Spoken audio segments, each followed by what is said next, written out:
আজকে সবাইকে বাংলা নববর্ষের শুভেচ্ছা জানাই। এখানে আমি আমার মা আর আমার আপুর সাথে এসেছি। এখানে আমরা অনেক মজা করেছি। এখানে আমরা নাগরদোলা চড়েছি, আইসক্রিম খেয়েছি, ফুচকা খেয়েছি, অনেক কিছু খেয়েছি। আর এখানে আমরা খুব আনন্দ করছি। আজকে আমরা এখানে স্টল নিয়ে বসেছি আমাদের সংগঠন অঙ্গনের সাথে।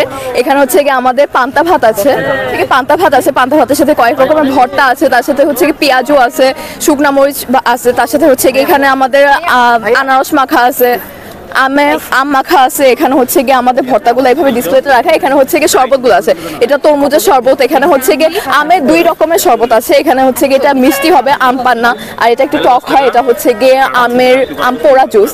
আর এখানে হচ্ছে গিয়ে আমাদের স্পেশাল ড্রিঙ্ক, এটা হচ্ছে গিয়ে বরিশালের অথেন্টিক একটা ড্রিঙ্ক, এটার নাম হচ্ছে গিয়ে মলিদা, অ্যান্ড এটা খুবই ভালো। জি, আমি আসছি শহর থেকে, আমি ক্যাম্পাসের স্টুডেন্ট। আজকে বৈশাখের প্রথম দিন উপলক্ষে, বাংলা বর্ষের প্রথম দিন উপলক্ষে এখানে যে ক্যাম্পাসে এত সুন্দর আয়োজন করছে আমাদের কর্তৃপক্ষ, এটা দেখার জন্য আসছি। এবং এখানে শুধু আমাদের ক্যাম্পাসেরই না, আশেপাশের এলাকার প্রচুর মানুষজনের সমাগম হচ্ছে। আর পহেলা বৈশাখ এটা হচ্ছে আমাদের ঐতিহ্য, আমাদের সংস্কৃতি। আমাদেরকে এই সংস্কৃতিটা চর্চা করতে হবে, এটা ভুলে গেলে চলবে না। কিন্তু আমরা কোনো সাংস্কৃতিক আগ্রাসন চাই না। বিশেষ করে স্বৈরাচারের পতনের পর এই বিরাটভাবে ক্যাম্পাসে এমনভাবে হয়তো এর আগে সম্ভবত কোনো ধরনের নববর্ষ পালন করা হয় নাই। বিশেষ করে সারা দেশে যেভাবে নববর্ষের আমেজ ছড়িয়ে পড়েছে সেটা আসলে অভূতপূর্ব। আর চট্টগ্রাম বিশ্ববিদ্যালয় প্রশাসন যেভাবে আয়োজনটা করেছে, এখানে একটা সার্বজনীন মানুষের অংশগ্রহণমূলক একটা পরিবেশ আমরা দেখতে পাচ্ছি। কারণ বিগত সময়গুলোতে আমরা দেখতাম হচ্ছে নববর্ষের যে সংস্কৃতি, সেই সংস্কৃতিকে অপসংস্কৃতির পর্যায়ে নিয়ে যাওয়া হয়েছে। যেমন মঙ্গল শোভাযাত্রা নামে যেভাবে কয়েক বছর আগেও যদি কয়েক দশক আগেও যদি আপনি দেখেন, তাহলে এই কালচারটা ছিল না। তো এখন নতুন করে যে আনন্দ শোভাযাত্রা বলা হয়েছে, এর মাধ্যমে মানুষের আনন্দের বিস্ফোরণটা আমরা দেখতে পাচ্ছি।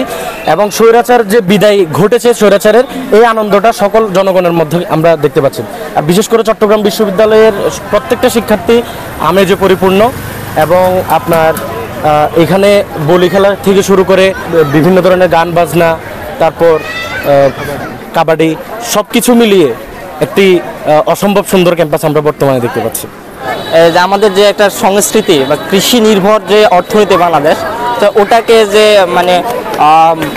পরিচিতি, ওটাকে যে তুলে ধরার একটা যে সংস্কৃতি, মাছে ভাতে বাঙালি, সেজন্য আমি মনে করি পহেলা বৈশাখ উপলক্ষে আমরা মাছে ভাতে এই বাঙালি শব্দটি ইউজ করি। আর বিশেষ করে ওই দিনে আমরা পান্তা ভাত এবং ইলিশ মাছ খেতে পছন্দ করি। আমাদের যে একটা কৃষি নির্ভর অর্থনীতি বা সংস্কৃতি, সেটা তুলে ধরা হয় আর কি।